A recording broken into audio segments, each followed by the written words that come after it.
તમને કહી શકું કે એવું કદાચ કોઈ વાક્ય હોય કે ભાઈ how much price of this bag, તો કે 10 રૂપીસ, તો તમારે તે સંજોગોમાં કેવું પડે કે the price of that bag is 10 rupees, તો કે ભાઈ the price of that bag was 10 rupees. હવે આપણે કેટલાક ડાયલોગ વગેરે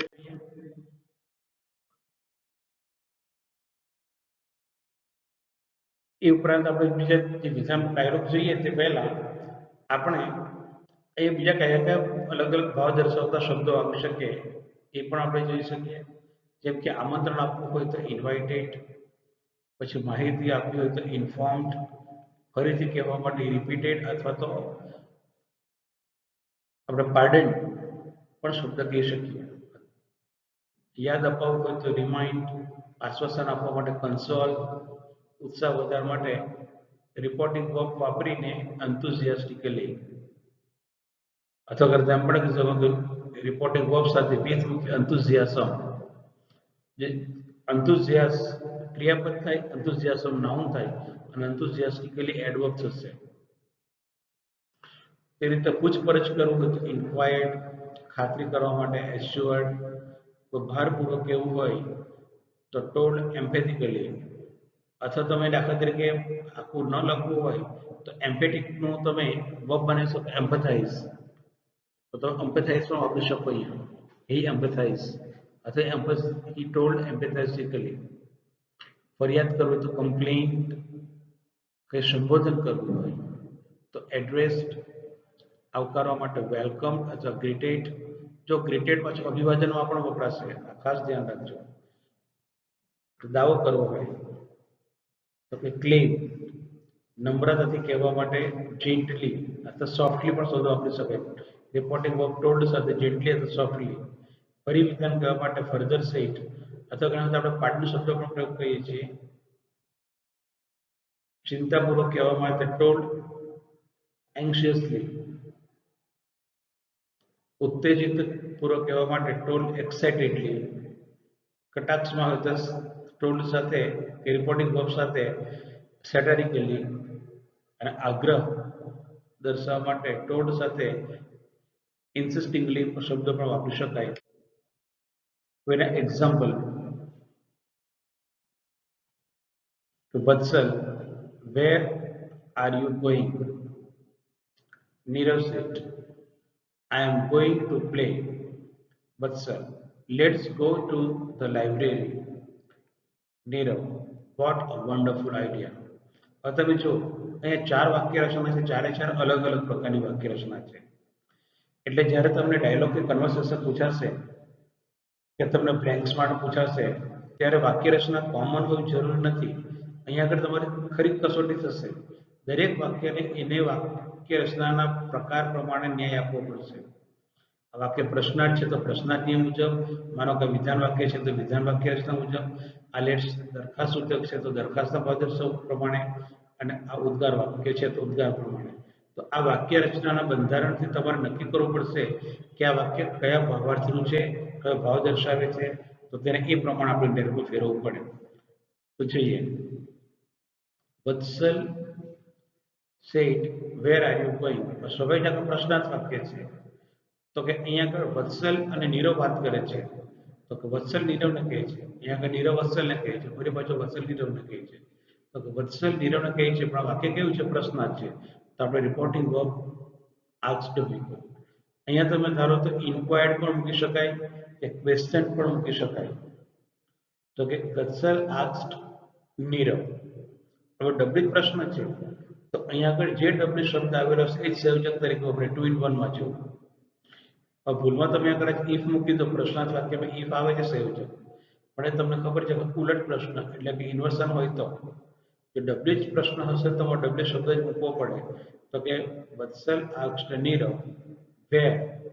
હવે પ્રશ્નાર્થ વાક્ય છે તો એને તમારે વિધાનમાં ટ્રાન્સફર કરવું પડે. એટલે આર યુ છે તો તેનું થઈ જશે યુ આર થઈ જાય.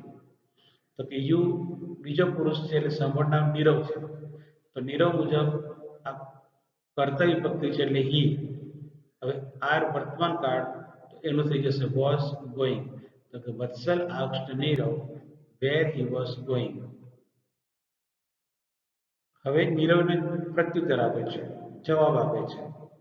આ પ્રશ્નાર્થ વાક્ય છે તેનો રિસ્પોન્ડ જવાબમાં હોઈ શકે, એટલે કે નીરવ રિપ્લાઇડ.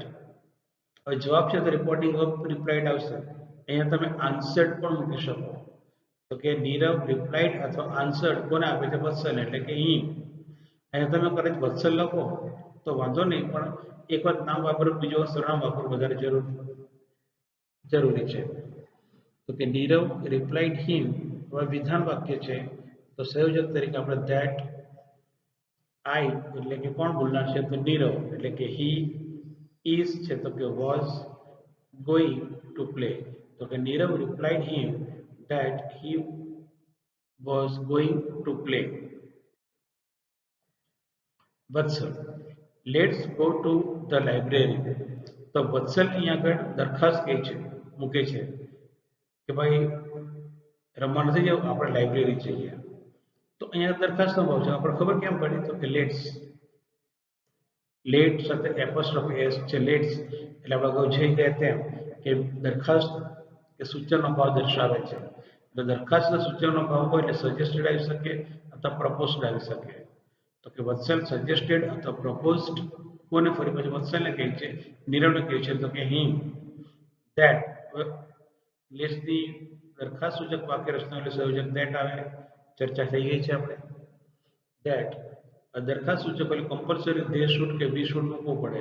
અહીંયા આગળ અસ એટલે કે બોલનાર વત્સલ છે તો તેના મુજબ ધે આવે. They should go to the library. તો હવે નીરવ એનો જવાબ તો આપે છે, પણ કઈ રીતે? ઉદ્ગારના ભાવ સાથે, એટલે કે ઉદ્ગાર વાક્ય છે, કારણ કે આપણે ખબર ઉદ્ગાર ચિહ્ન છે. પણ એવું જરૂર નથી કે કદાચ બાય મિસ્ટેક આ ઉદ્ગાર ચિહ્ન પ્રિન્ટ કરવાનું રહી જાય તો ઉદ્ગાર વાક્ય મટી જતું નથી.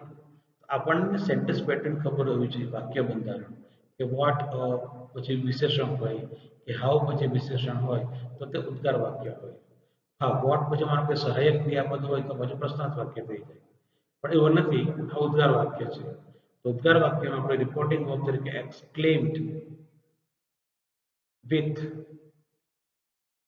તમે નાઉન મૂકી શકો, અથવા તો વિથ કાઢો તો તમે અહીંયા એડવર્બ મૂકી શકો. તો અહીંયા ભાવ કયો છે? આનંદનો ભાવ છે.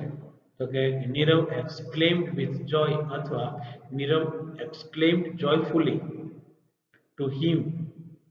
હવે ઉદ્ગાર વાક્ય જે સંયોજક ધેટ આવશે. હવે ઉદ્ગાર વાક્યને વિધાન વાક્યમાં ફેરવવું તો વોટ તો નીકળી જાય. આ વાક્યની અંદર અમુક પદ અધ્યાહાર રાખેલો છે. ખરેખર વાક્ય એમ હોય કે what a wonderful idea it is.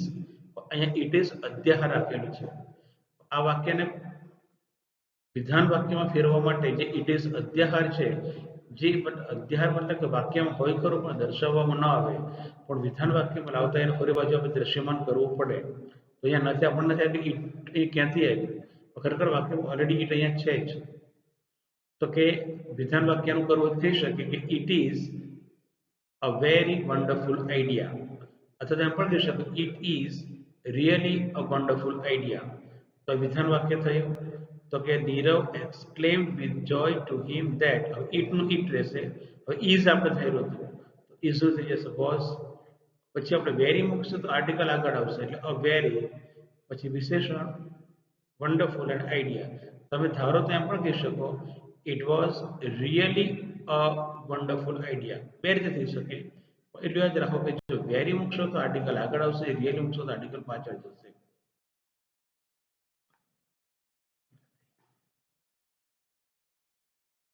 આપણે આ ડાયલોગ ફરી વખત જોઈ રહ્યા છીએ.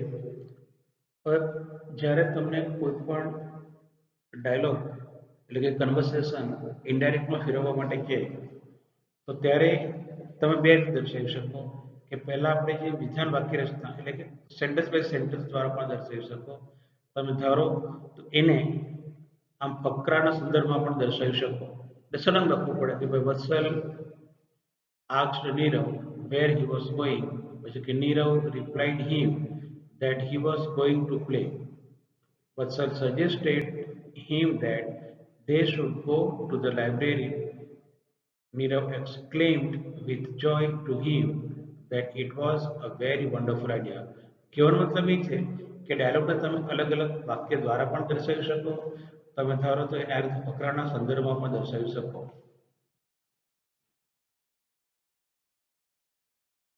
હવે તમને જે આ વર્ષે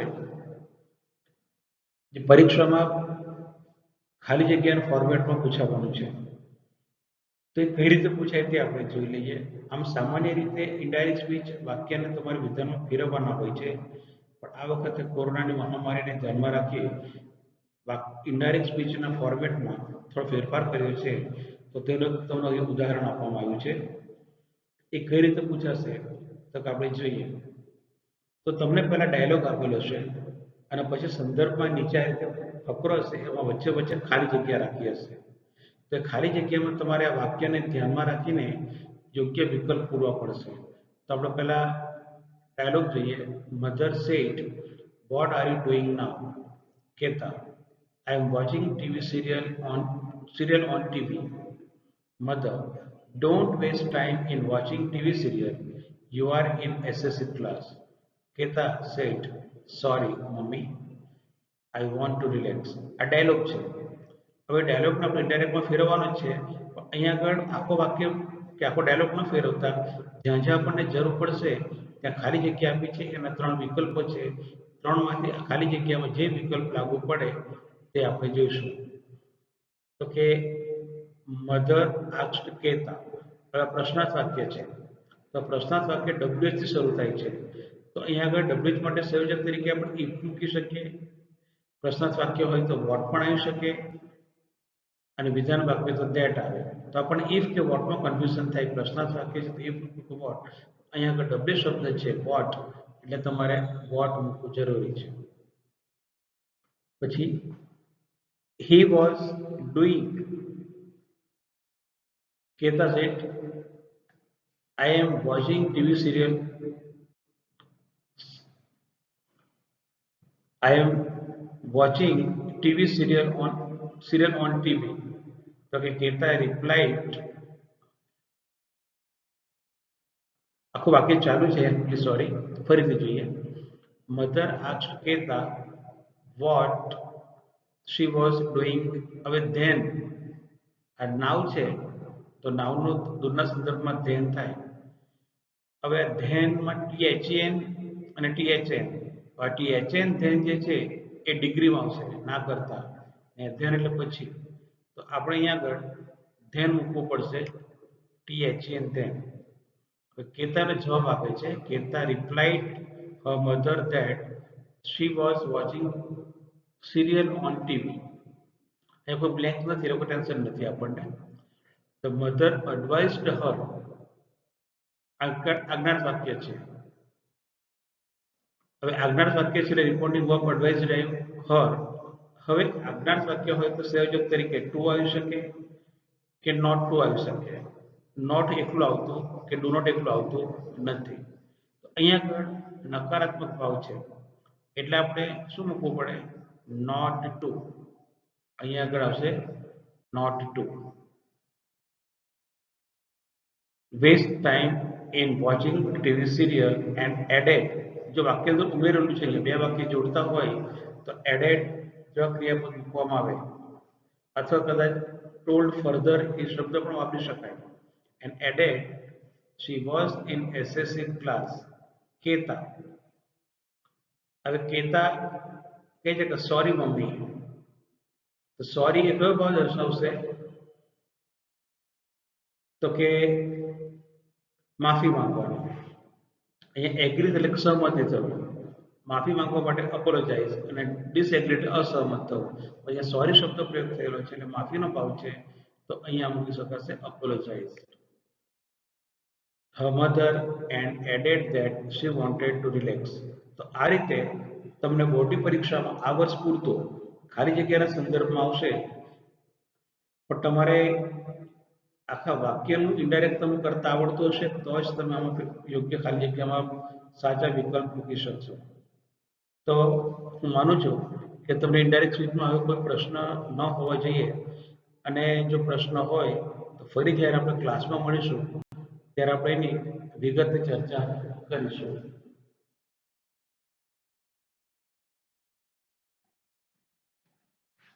તો આપણે જતા જતા તમને એક હોમવર્ક આપીએ કે નીચે જે ડાયલોગ આપેલો છે એ ડાયલોગ તમારી રીતે પ્રયત્ન કરજો.